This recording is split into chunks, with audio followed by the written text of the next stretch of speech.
আজ শনিবার সিলেট আন্তর্জাতিক ক্রিকেট স্টেডিয়ামে শুরু হচ্ছে বাংলাদেশ এবং নেদারল্যান্ডসের মধ্যে দ্বিপাক্ষিক টি-20 সিরিজ। এটি ডাচ দলের প্রথমবারের মতো বাংলাদেশের মাটিতে টি-20 খেলা। বাংলাদেশ এই সিরিজকে এশিয়া কাপের প্রস্তুতির গুরুত্বপূর্ণ ধাপ হিসেবে দেখছে, আর নেদারল্যান্ডস দল এটিকে 2026 সালের বিশ্বকাপের অভিজ্ঞতা সঞ্চয়ের সুযোগ হিসেবে ব্যবহার করবে। সিলেটের পিচ সাধারণত স্পিন সহায়ক এবং তুলনামূলকভাবে লো স্কোরিং। এখানে 13টি টেস্ট ম্যাচের মধ্যে 10টিতেই পরে ব্যাট করা দল জয়ী হয়েছে, অর্থাৎ রান তাড়া করা দল সাধারণত এগিয়ে থাকে। তাই একাদশ নিয়ে শুরু থেকেই রয়েছে জল্পনা। বাংলাদেশ দল সাম্প্রতিক সময়ে টি-20তে অসাধারণ ফর্মে আছে। শ্রীলঙ্কা ও পাকিস্তানের বিপক্ষে সিরিজ জয় আত্মবিশ্বাস বাড়িয়েছে। লিটন দাসের নেতৃত্বে হোম কন্ডিশনে স্পিনারদের বড় ভূমিকা থাকবে। তবে মাহিদী হাসান ও রিশাদ হোসেনের পারফরম্যান্স এখনও পুরোপুরি স্থিতিশীল নয়।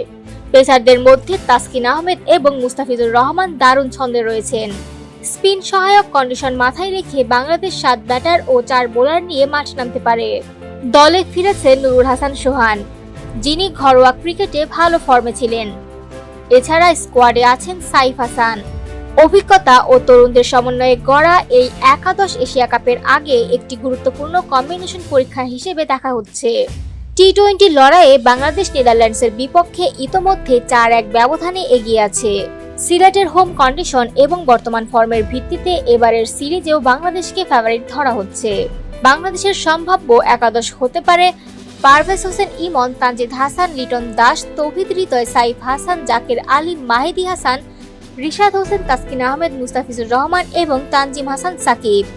সার্বিকভাবে টি-20তে এই সিরিজ বাংলাদেশের জন্য শুধু জয় নয়, এশিয়া কাপের আগে দলীয় কেমিস্ট্রি পরীক্ষা করারও একটি সুযোগ।